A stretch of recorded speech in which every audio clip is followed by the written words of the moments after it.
Hello दोस्तों, मैं संदीप आप सबका अपने YouTube चैनल ज्ञान एजुकेशन आरबीएल में स्वागत करता हूं।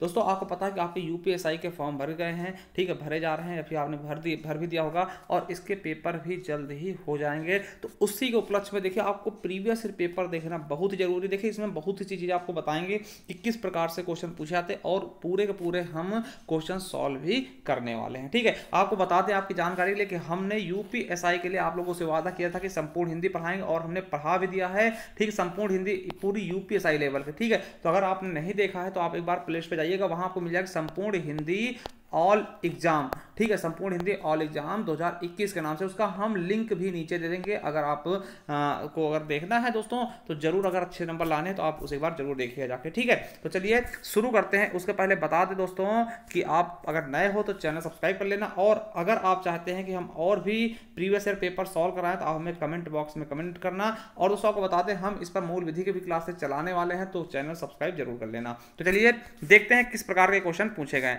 देखिए, पहला क्वेश्चन क्या है कि संसार में सभी तरह के लोग, देखिए रिक्त स्थान वाले बहुत सारे क्वेश्चन एक ही सेट में पूछे गए हैं, तो कम से कम 3 से 4 क्वेश्चन यही वाले पूछे गए, तो ये चीज आप रिक्त स्थान भरना सीखिएगा। ठीक है, देखिए संसार में सभी तरह के लोग रहते हैं, कोई उदार तो कोई, फिर यहां पे स्पेस है, ठीक है, कोई धनवान तो कोई फिर स्पेस है, तो सही विकल्प का चयन करिए, रिक्त स्थान भरना है। ठीक, अब समझिए। उसके पहले हम आपको बता दें कि जैसे पिछली बार क्या था कि हर एक पार्ट में 50-50% नंबर लाने थे तभी आप पास होंगे। इस बार दोस्तों इससे अच्छा करके क्या कर देगा, इसे कम कर देगा 35%, तो इस बार आपके ज्यादा चांस बनते हैं। पिछली बार बच्चे मान लिया सब में अच्छे से पास हो गए, मगर एक में क्या हुए कि 20 क्वेश्चन से कम करे तो वो फेल हो गए थे। ठीक, इस बार 35% उसे कर दिया गया है। देखिए यहां पर भरना है, रिक्त स्थान भरना। देखिए समझाते किस प्रकार से भरना होगा। देखिए, संसार में सभी तरह के लोग रहते हैं और रहते हैं, कोई उदार तो, अब देखिए उदार है तो इसका विलोम शब्द यहां भरा जाएगा। ठीक है, क्योंकि कोई मान लो कोई अमीर है तो कोई गरीब होगा, है ना, तो ये विलोम शब्द की तरफ हमें इंगित कर रहा है। तो कोई धनवान तो कोई, फिर यहां विलोम शब्द, तो हमें देखना है कि उदार का विलोम शब्द क्या होता है। अगर आपका उदार का नहीं पता है, मतलब उदार मतलब क्या, एक तरीके से वो चीज है ना, मतलब समझ सकते हैं। ठीक है, तो उसका क्या हो जाएगा दोस्तों, संकीर्ण, मतलब उदार मतलब क्या, बहुत ही दयावान टाइप का, और संकीर्ण मतलब छोटी समझ का, मतलब छोटा, है ना, तो ये चीजें। अब देखिए धनवान क्या होता है, निर्धन। तो मान लिया आपको नहीं पता है तो आप धनवान का विलोम शब्द देख सकते हैं कि निर्धन दिया हुआ है, और उदार का संकीर्ण। तो यहां पर देखिए क्या हो जाएगा दोस्तों, अगर हम भरना चाहें तो संसार में सभी तरह के लोग रहते हैं, कोई उदार तो कोई संकीर्ण, कोई धनवान तो कोई निर्धन, ये हो जाएगा बिल्कुल सही। चलिए अगला क्वेश्चन, रघुपति राघव राजा राम। देखिए एकदम आसान क्वेश्चन है, अलंकार से कम 3-4 क्वेश्चन पूछे गए। इसको देख के आपको ये लगेगा कि किस पार्ट से कितने क्वेश्चन पूछे गए। ठीक है, तो रघुपति राघव राजा राम देखते हैं, यहाँ पे रा की आवृत्ति कई बार हो गई भैया।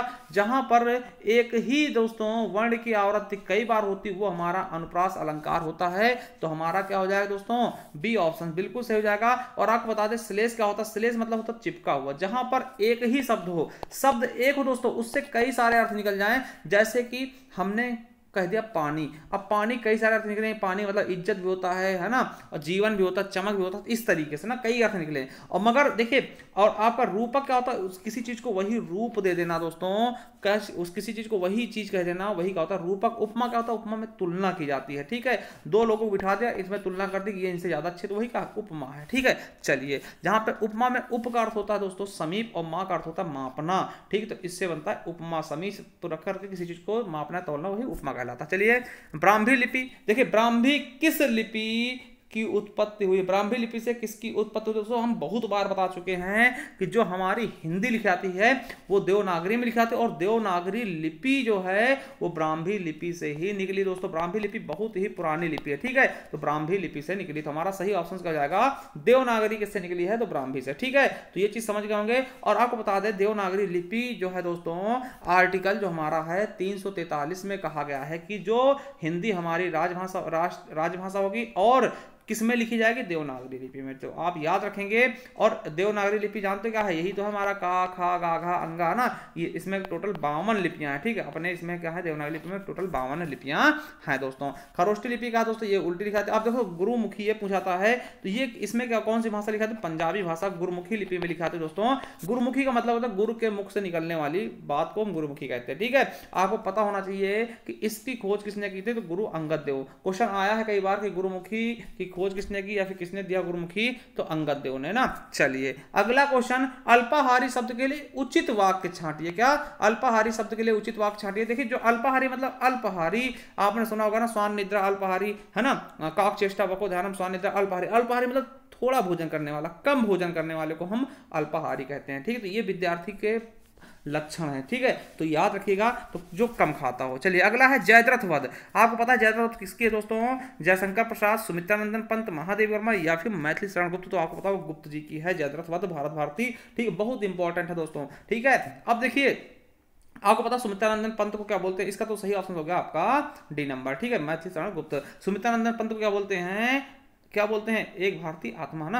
और महादेव वर्मा को आधुनिक युग की मीरा कहते हैं। ठीक है, तो ये चीजें आपको पता होनी चाहिए। चलिए अगला क्वेश्चन आपके लिए, ढोल के अंदर पोल। अब देखिए ढोल के अंदर पोल, देखिए एक चीज बता दें कि ढोल के अंदर पोल मतलब क्या, कि दिखावा कुछ और करते हैं और गुड़ कुछ भी है नहीं। मतलब क्या ढोल के अंदर पोल मतलब क्या होगा, कि दिखावा कुछ और गुड़ कुछ भी नहीं ना। तो हमारा ए ऑप्शन बिल्कुल सही हो जाएगा। चलिए अगला फिर से देखिए क्या आ गया, कि आदमियों को भेड़ बकरी की तरह हाँकने का जमाना अब नहीं रहा दोस्तों। तो कोष्टक में बताइए इनका वचन बदल लीजिए। तो आदमियों को भेड़ बकरी नहीं, बकरियों की तरह ना। देखिए बकरियां तो होता नहीं, भेड़ों बकरियों नहीं होगा। देखिए अगर इसमें कहें कि आदमी को भेड़ों बकरियां, तो भेड़ों बकरियां की तरह हाँकना गलत हो जाएगा। अब भेड़ों बकरियों की तरह तो बिल्कुल गलत होगा। भेड़ बकरियां तो बिल्कुल गलत, भेड़ बकरियों की तरह। देखिए अब इसको रख के यहाँ पे देखिए कितना अच्छा लगेगा, कि आदमियों को भेड़ बकरियों की तरह हाँकना का अब जमाना नहीं रहा। तो बिल्कुल सही, डी ऑप्शन हमारा सही हो जाएगा। अगला है, उसकी उस बात का उत्तर कोई ना दे सका। सब क्या हो गए दोस्तों? निरुत्तर हो गए। भाई कोई उत्तर ही दे पाया, क्या होगा? निरुत्तर हो जाएगा। ठीक है, तो ये चीज आप समझ सकते हैं, निरुत्तर मतलब जिसका उत्तर ही ना दिया जा सके ना, निरुत्तर। चलिए अगला क्वेश्चन है, लोग आजीवन टट्टू की तरह जुटे रहे। जुटे रहते हैं मतलब जुटे नहीं, जुटे रहते हैं ना। तो टट्टू का बहुवचन क्या होगा? तो दोस्तों टट्टू क्या होता है, जो आपने देखा होगा बोझा ढोने काम आते हैं। तो टट्टू का बहुवचन क्या होगा? टट्टू हो जाएगा। क्या हो जाएगा? हमारा सी ऑप्शन बिल्कुल राइट हो जाएगा। देखिए अब क्या है कि इसको सही ढंग से लगाना है, कि निम्न विकल्पों में से एक सही विकल्प कौन सा है? जीवन क्षण भंगुर है, व्यर्थ ना करें दोस्तों, बिल्कुल सही है। अब देखिए क्षण भंगुर कहीं पे, देखिए जीवन ही गलत लिखा, हम समझने की कोशिश करते हैं, इसमें जीवन गलत लिखा, गलत हो जाएगा। क्षण भंगुर इसमें गलत लिखा, इसमें क्षण भंगुर गलत लिखा। तो हम देख सकते हैं तीनों हमने काट ही दिए हैं। देखिए अगर आप ना समझ पाओ, देखिए यहाँ पे नष्ट गलत, तो ये कर देंगे गलत। देखिए एक एक चीज पहचानने का, अगर आपको नहीं पता है, देखिए मान लिया हमें ये नहीं पता सही कौन सा होगा, फिर भी हम ये तो जानते हैं जीवन किस तरह लिखा आएगा, जीवन इस तरह नहीं लिखा आएगा, तो ये गलत हो गया। अब देखिए नष्ट किस तरह लिखा है, इस तरह नहीं लिखा, तो ये भी गलत कर दिया हमने। अब देखिए जीवन क्षण भंगुर, भंगुर नहीं होता, भंगुर होता है, तो ये भी गलत हो गया। तो हमारा बचा कौन सा ऑप्शन, इसी को हम सही करके चले आएंगे। तो दिमाग लगाइएगा, जरूरी नहीं कि वो चीज आपको आए, जरूरी ये है कि आप चार ऑप्शन में से सही तरीका समझिए। ठीक है, चलिए अगला है कि सन 2001 में कथाकार राजीव को उनकी किस रचना के लिए इंदु शर्मा अंतरराष्ट्रीय कथा सम्मान लंदन दिया गया दोस्तों? तो आपको बता दें कौन सी रचना थी इनकी, जंगल जहां शुरू होता है। ठीक है, चलिए अगला है 17वें रमाकांत स्मृति कहानी पुरस्कार से सम्मानित किसे किया गया था? तो इंदिरा डॉगी को। ठीक है, तो याद रखेंगे। खटाई पढ़ना क्या है? खटाई पढ़ना मतलब निर्णय न ले पाना दोस्तों, खटाई में पढ़ना, निर्णय ना होना। ठीक है, तो बिल्कुल सही हमारा डी ऑप्शन। आटे दाल का मालूम होना दोस्तों, इसका मतलब क्या था? कष्ट का अनुभव होना, है ना। कहते नहीं कि शादी ब्याह हो जाएगा तो आपको आटे दाल का भाव मालूम हो जाएगा, मतलब कष्ट का अनुभव तभी होगा। ठीक है, कंगाल होना, है ना, अब मुसीबत में कंगाली में आटा गीला होना, मतलब है ना मुसीबत आना। ठीक, तो ये चीज आपका सही ऑप्शन क्या होगा? आटे दाल का भाव मालूम होना मतलब का कष्ट का अनुभव होना। ठीक है, चलिए अगला क्वेश्चन, दिए गए विकल्पों में से ऋजु का विरुद्धार्थी शब्द का, देखिए ऋजु मतलब क्या होता है आपको बताते हैं, ऋजु रेखा, सीधी रेखा, तो वक्र हो जाएगा, टेढ़ा मेढ़ा। तो सीधी रेखा का क्या हो जाएगा? टेढ़ा मेढ़ा, तो वक्र होता है हमारा बी ऑप्शन बिल्कुल सही। चलिए अलंकारों के मुख्य भेद कितने हैं दोस्तों? तो आपको पता होगा मुख्य भेद तो दो ही हैं, शब्दालंकार और अर्थालंकार। ठीक है, उभय अलंकार होता मगर वो मुख्य नहीं होता। ठीक है, तो शब्दालंकार और शब्दार्था। ठीक है, जो अर्थगत चमत्कार करेंगे, अर्था जो शब्दगत करेंगे शब्दा। ठीक, बाकी हम सब कुछ पढ़ा चुके हैं दोस्तों, एक एक चीज हमने पढ़ा दिया। ठीक है, चलिए 17 नंबर देखते हैं कि दिए गए विकल्पों में से सही विकल्प चुनिए। देखिए स्वभाव के प्रतिकूल तुम्हें यह कार्य करना चाहिए। ठीक है, अब देखिए स्वभाव के प्रतिकूल नहीं होता, विरुद्ध नहीं करेंगे, मगर हम देखते स्वभाव किस तरह सही से लिखा आएगा। देखिए हमें नहीं पता कि इसमें सही कौन सा, मगर हम शुद्ध वर्तन नहीं समझते हैं। स्वभाव कैसे लिखा? स्वभाव नहीं होता, बिल्कुल गलत हो गया। यहाँ भी स्वभाव गलत लिखा और स्वभाव पूर्व ये भी गलत लिखा। एक ही ऑप्शन हमारे पास बता स्वभाव कैसे लिखा जाएगा, सही से लिखना सीख लीजिए, आंसर अपने आप सही हो जाएगा। ठीक है, उन्नति का विलोम क्या होगा? उन्नति क्या होगा? औन्नति, उन्नत मतलब बढ़ना, औन्नत मतलब डिमोशन, गिरना। ठीक है, चलिए आगे देखते हैं। देखिए अब समझिए, शुद्ध वर्तनी वाले बिल्कुल अच्छे आसान तरीके से बताएंगे किस तरह आपको पहचान। देखिए भारत में अनेक दर्शनीय स्थल हैं। अब देखिए एक चीज आपको हम बता दें, दिमाग में आप बिठा लीजिएगा कि कहीं भी दोस्तों अनेकों शब्द तो गलत ही होता है। ठीक, अनेकों शब्द गलत होता है, तो यहाँ पे अनेकों दिया ही नहीं, कोई दिक्कत नहीं। अब देखिए भारत में अनेक दर्शनीय स्थल हैं। अब देखिए भारत में दर्शनीय स्थल अनेक देखने योग्य। देखिए अब कोई चीज हम रिपीट नहीं कर, दर्शनीय का मतलब क्या था, देखने वाला ही होता है, तो इसका हम दोबारा प्रयोग नहीं करेंगे, तो यह भी गलत हो गया। देखने वाले दर्शनीय गलत है, दर्शनीय स्थल देखने योग्य तो बिल्कुल गलत है। कोई चीज हम रिपीट नहीं करते। देखिए दर्शन का मतलब भी देखना होता और देखने योग्य मतलब क्या, देखना होता, तो दोनों चीज हम रिपीट नहीं करेंगे। जैसे हम कह जाएगा कि वो सोमवार के दिन आएगा, तो ये क्वेश्चन, ये आपका सेंटेंस गलत हो जाएगा, क्योंकि सोमवार एक दिन ही है, तो हम सोमवार को आएगा ये कह सकते हैं, सोमवार के दिन आएगा, दिन का यूज हम नहीं करेंगे, ऐसे सेंटेंस गलत हो जाते हैं। तो याद रखेंगे भारत में अनेक दर्शनीय स्थल हैं, बिल्कुल सही ए ऑप्शन। ठीक है, चलिए अगला है, कदाचित शाम तक वो वापस आ जाए। दोस्तों संभाव्य भविष्य काल हो जाएगा। ठीक है, आपको बता दीजिए यहाँ पर शायद, हो सकता है, कदाचित, संभव, है ना, कहते कि शायद वो कल आएगा, है ना, तो ये भी कहा जाएगा आपका संभाव्य, संभावना हो रही, कदाचित शाम तक वो आ जाए ना, संभावना व्यक्त की जा रही, एकदम कंफर्म नहीं है दोस्तों। ठीक है, तो बिल्कुल सही ऑप्शन हो जाएगा हमारा संभाव्य भविष्य काल। ठीक है, चलिए अगला है बिल्ली का विलोम शब्द, सॉरी बिल्ली का पुल्लिंग। देखिए बिल्ली का बिलौटा नहीं होगा, लोग बिलौटा बताते हैं, ढूंढो बिलौटा। बिलौटा क्या होता है दोस्तों, बिल्ली का बच्चा होता है बिलौटा। ठीक है, तो बिल्ली का पुल्लिंग क्या होता है, बिलाव होता है दोस्तों। आज ही हमने एक क्वेश्चन कराया था अपने पुल्लिंग वाले, स्त्री पुल्लिंग वाले, उसमें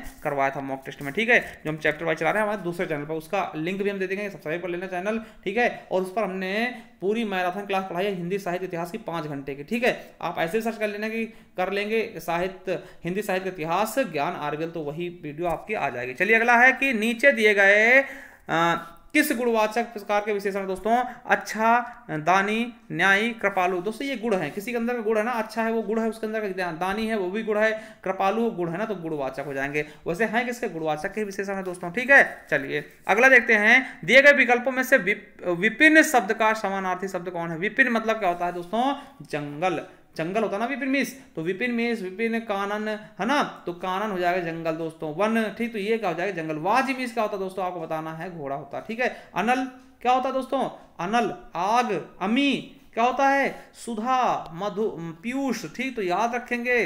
ठीक है, अमृत, तो ये चीजें सबके बारे में याद रखेंगे। तो हमारा कानन क्या है दोस्तों, जंगल है। विपिन का अर्थ क्या हो जाएगा, कानन हो जाएगा। ठीक है, चलिए अब देखिए यहां पर भरना है, फिर से आगे रिक्त स्थान, देखिए फिर से आगे रिक्त स्थान भरने का। देखिए है क्या, विदिता ने फिर स्पेस है दोस्तों। अब देखिए स्पेस है, मित्रों से कहा कि उदित ही गेंद चाहिए, उदित ही गेंद चाहिए। देखिए अब विदिता ने किससे कहा, अपने मित्रों से कहा ना, तो हमारा सेंटेंस सही होगा कि अपने मित्रों का, इन मित्रों से गलत होगा, उसके मित्रों से, उनके मित्रों से, आपके मित्रों गलत, तो उसने अपने मित्रों से कहा ना, विदिता ने अपने मित्रों से कहा, तो यहाँ पे अपने हो जाएगा, तो जाहिर सी बात यही वाला ऑप्शन हमारा सही होगा। अब देखिए भर के देखते हैं, विदिता ने अपने मित्रों से कहा कि उसको उदित की गेंद चाहिए ना, तो बिल्कुल सही हमारा डी ऑप्शन। ठीक है, अब देखिए ये जीवन क्या है, निर्झर है दोस्तों। यहाँ पे जीवन को निर्झर का रूप दे दिया गया दोस्तों, तुलना नहीं की गई, तो यहाँ पे हमारा रूपक अलंकार होगा। ठीक, उत्प्रेक्षा में जन जानो मन मानो आता, अतिशयोक्त में क्या होता, बढ़ा चढ़ा के वर्णन किया जाता है। ठीक है, चलिए अब देखते हैं, फिर से हम स्पेस भरेंगे दोस्तों। ठीक है, रिक्त स्थान भरना चाहिए। तेज गर्मी चलने के कारण वो क्या होगा दोस्तों, तेज गर्मी चलने के कारण वो क्या होगा दोस्तों, क्या हो गया, बेहोश हो गया। बेहोश हो गया, अचेतन दोस्तों, क्या बोलते हैं, अचेतन दोस्तों। ठीक है, तो हमारा सही ऑप्शन डी हो जाएगा। ठीक है, चलिए अब देखिए अर्थ के अनुसार के कुल भेद हैं दोस्तों, आप बता दें आपको। चलिए इसमें हम देखते हैं सही सही। देखिए समुच्चय बोधक के 8 भेद बिल्कुल नहीं होते हैं। ठीक है, और निपात के 4 भेद बिल्कुल नहीं होते, 9 होते हैं। क्रिया विशेषण के 7 भेद ये भी नहीं होते हैं, तो हमारा सही कर जाएगा संबंध बोधक अव्यय के 8 भेद होते हैं। अर्थ के अनुसार संबंध बोधक अव्यय के 8 भेद होते हैं, तो यही हमारा सही हो जाएगा। ठीक है, चलिए फिर से रिक्त स्थान देखिए, रिक्त स्थान कम से कम 4-5 क्वेश्चन हम देख चुके हैं। देखिए अब देखिए इसमें है कि चोरी करके तुमने ऐसा कार्य किया कि तुम्हें चाहिए, तो क्या चाहिए, चैन की बंसी बजाना। अरे हाँ, कैसे कैसे, चादर तान कर सोना, बिल्कुल नहीं। छठी का दूध याद आना, बिल्कुल नहीं। चुल्लू भर पानी में डूब मरोगे, है ना, गलत काम के चुल्लू पानी में डूब मरते ना। चोरी करके तुमने ऐसा काम किया कि तुम्हें चुल्लू भर पानी में डूब मर जाए, शर्म के मारे मर जाओ तुम। ठीक है, तो ये चीज हो जाएगा हमारा, बी ऑप्शन भर दिया जाएगा। ठीक है, चलिए अगला देखते हैं 29 नंबर, कई दर्शकगण किस विशेषण का उदाहरण। देखिए हम यहाँ पे देखते हैं कि देखिए संख्या तो है, दर्शकगण। अब देखिए दर्शक आप कहीं सोच लो कि ये गिनती तो गिनती है, ठीक है। अब कई दर्शकगण हम गिन नहीं सकते। देखिए संख्यावाचक तो है, अगर 5 दर्शक होते तो हम गिन लेते। कई दर्शकगण मतलब संख्यावाचक तो है, मगर क्या है, अनिश्चित है, निश्चित नहीं है भैया। तो बिल्कुल सही दोस्तों हमारा बी ऑप्शन अनिश्चित संख्यावाचक विशेषण हो जाएगा दोस्तों, ठीक है। चलिए अगला है रतिपति। रति मतलब क्या था, रात का पति। किसको बोलते हैं, पंचसर दोस्तों। क्या, पंचसर, रात का पति पंचसर। अनंग, ठीक है, अनंग दोस्तों तो किसका है, मदन, ठीक है। रथपति क्या है, कौन है ये दोस्तों, कामदेव को पर्यायवाची। किसके हैं, कामदेव के ये सब पर्यायवाची हैं। रतिपति है ना, रति मतलब प्रेम के पति यानी कामदेव। पंचसर, मीन केतु, ठीक है। तो ये सब चीजें आपको याद रखना है। हिंदी भारत की है, देखिए बहुत बार बता चुके, भारत की क्या है दोस्तों, राजभाषा है, ना कि राष्ट्रभाषा, ना कि मूल भाषा दोस्तों। इसे क्यों राजभाषा, क्योंकि संविधान ने इसे दर्जा दिया है 14 सितंबर 1949 को। क्या, 14 सितंबर 1949 को हिंदी को राजभाषा का दर्जा दिया गया था दोस्तों। इसीलिए दोस्तों आपको पता होगा कि 343 में हिंदी को राजभाषा का दर्जा दिया गया, आर्टिकल 343 भाग 17 में। क्या, भाग 17 में, कब, 14 सितंबर 1949 को। इसीलिए प्रतिवर्ष दोस्तों 14 सितंबर को हिंदी दिवस मनाते हैं और 10 जनवरी को दोस्तों विश्व हिंदी दिवस मनाते हैं। क्यों मनाते हैं 10 जनवरी को विश्व हिंदी दिवस, क्योंकि 10 जनवरी 1975 को प्रथम विश्व हिंदी सम्मेलन हुआ था नागपुर में, ठीक है। चलिए अगला है उपमेय, उपमान, साधारण धर्म और वाचक दोस्तों किसके अंग हैं दोस्तों, तो आपको पता होगा। इसको देखते आपको उपमा की याद आएगी, क्योंकि उपमा के 4 अंग होते हैं, उपमेय, उपमान, साधारण धर्म और वाचक दोस्तों, ठीक है। जिसकी तुलना की जाती है, जिससे तुलना की जाती है, और जिसके जरिए की जाती है, और जिस गुण के जरिए की जाती है ना, तो वो सब चीजें क्या होती है, 4 इसके हो जाते हैं। चलिए अगला है सरसिज। सरसिज दोस्तों किसका पर्यायवाची, तो नलिन का है, नलिन कमल ना दोस्तों, सरसिज, ठीक है। तो ये चीजें याद रखेंगे तो हमारा बिल्कुल सही ऑप्शन हो जाएगा बी नंबर। चलिए अगला है 34 नंबर, निम्नलिखित विकल्पों में से सही कथन को छाट। देखिए सही गलत वाले बहुत आए हैं। बिना कड़ी परिश्रम किए तुम सफल नहीं हो सकते, तुम सफल नहीं हो सकते दोस्तों, ये तो पूरे एकदम सेंटेंस ही उल्टा कर रखा है। तो कठिन परिश्रम के बिना तुम सफल नहीं हो सकते दोस्तों, बिल्कुल सही ऑप्शन हो जाएगा हमारा सी नंबर, ठीक है। चलिए 35 नंबर का यातना दोस्तों, का याचना क्या हो जाएगा, याचनाएं क्या हो जाएगा, याचनाएं हो जाएगा सही एकदम। देखिए याचना का विलोम शब्द क्या होगा, याचना ही होगा, ठीक है। याचना का याचना, हाँ याचना का याचना ही हो जाएगा दोस्तों, ठीक है, याचनाएं नहीं होगा, ठीक है। तो आप देख सकते हैं इसका डी ऑप्शन बिल्कुल सही हो जाएगा। देखिए ये क्या करना है आपको, इसको पढ़ना है, ठीक, और पढ़ के इसका आपको उत्तर देना है, ठीक है। इसमें से देखिए एक गद्यांश आता है दोस्तों 36 से 38 यानी 3 क्वेश्चन आपको इसी से मिलेंगे, ठीक है। तो याद रखेगा। देखिए इस गद्यांश को उचित शीर्षक दीजिए, ठीक है। तो इसका उचित शीर्षक क्या होगा, स्वावलंबन स्वर्ग का द्वार। क्या, स्वावलंबन स्वर्ग का द्वार दोस्तों, क्योंकि स्वावलंबन के बारे में ही बताया गया है पूरा का पूरा, तो इसलिए इसको याद रखेंगे। देखिए आपको दिख रहा है स्वावलंबन स्वर्ग का द्वार, तो ये चीजें आप समझ सकते हैं, हमारा सी ऑप्शन बिल्कुल राइट हो जाएगा। चलिए अगला कहा गया गद्यांश में लकड़ी की गुड़िया का मूल शब्द खोजें। तो लकड़ी गुड़िया क्या बोलते हैं, कठपुतली आपने देखा भी होगा। तो लकड़ी गुड़िया क्या होती है दोस्तों, कठपुतली होती है, ठीक है। आपने देखा कठपुतली क्या लकड़ी गुड़िया होती है, उसको खेलते हैं दोस्तों उसके साथ, ठीक है। तो कठपुतली को हम लकड़ी की गुड़िया बोलते हैं दोस्तों, ठीक है, कोई दिक्कत नहीं। चलिए देखिए इसमें दिया भी है दोस्तों कठपुतली, ठीक, इशारों पर नाचने वाली कठपुतली बनकर रह जाती है दोस्तों, ठीक है। चलिए अब अगला क्वेश्चन देखिए, सर्वत्र बाध्यता और व्यवस्था दिखाई देती है। तो ये वाक्य का देखिए और कहीं भी देखिए ये आपका दे दिया वाक्य से, समझिएगा सरल वाक्य, संयुक्त वाक्य और मिश्रित वाक्य दोस्तों। आपको पता जहां कहीं भी और लगा हो दोस्तों तो वो कौन सा होता है, संयुक्त। और तथा, है ना, किंतु, परंतु, अपितु, बट, लेकिन, है ना, ये सब चीजें अगर मिलती हैं तो संयुक्त वाक्य होगा। सरल वाक्य एक ही उद्देश्य एक ही विधेय होता है, एकदम सिंपल होते हैं, वो सरल वाक्य होते हैं। मिश्रित वाक्य में है, सॉरी, जो कि, है ना, और इस तरह सेंटेंस है जो कि, है ना, अगर, तो, नहीं तो, और ये जो रेमी वाले शब्द होते हैं जैसे कि जितना करोगे उतना भरोगे, जितना उतना, कब, जब, है ना, तब, नब, है ना, इस तरह से जो सेंटेंस आते हैं वो आपके मिश्र वाक्य होते हैं। चलिए 39 नंबर देखते हैं, लज्जा दोस्तों तस्लीम नसरीना के दोस्तों, तस्लीम नसरीन के दोस्तों, बहुत अच्छी को मतलब ये बहुत बार पूछा था, लज्जा किसकी रचना है, तो तस्लीमा नसरीन की, ठीक है। शीशम शब्द का लिंग क्या होगा, तो शीशम क्या दोस्तों, एक पेड़ है, तो पेड़ क्या होते हैं, पुरलिंग होते हैं। तो बिल्कुल सही, आपके 40 क्वेश्चन आपने देख लिए दोस्तों, ठीक है। अब देखिए अगर इसके आपको पीडीएफ चाहिए तो हम बता दें आपको, सिंपल सा आपको क्या करना है, आपको जाना है टेलीग्राम पर और आपको सर्च करना है ज्ञान ज्ञान आरबीएल, देखिए एजुकेशन मतलब लगाना ज्ञान आरबीएल ऑफिशियल, क्या ज्ञान आरबीएल ऑफिशियल करके सर्च करें दोस्तों, आपको हमारा दूसरा चैनल का लिंक मिल जाएगा, वहीं आप जाइएगा, उसी में हम ये डाल दे रहे हैं दोस्तों, वहीं से आप कलेक्ट कर सकते हैं। ठीक है, वैसे इसका हम लिंक भी दे देंगे। ठीक है, आप जाइए और आप बिल्कुल अच्छे से पढ़िएगा दोस्तों। और हमारा दूसरा चैनल है ज्ञान आरबीएल, उस पर हमने संपूर्ण हिंदी साहित्य इतिहास भी पढ़ाया और संपूर्ण हिंदी भाषा के इतिहास के बारे में पढ़ाया है और संपूर्ण हिंदी हमने इसी पे पढ़ाया है, तो जरूर जाइए, एक बार जरूर चेक करिए। थैंक यू, धन्यवाद। अगर आपको दूसरा भी प्रीवियस पेपर चाहिए और नेक्स्ट हम लेकर के आपके लिए, तो आप जरूर हमें कमेंट करना। थैंक यू, धन्यवाद।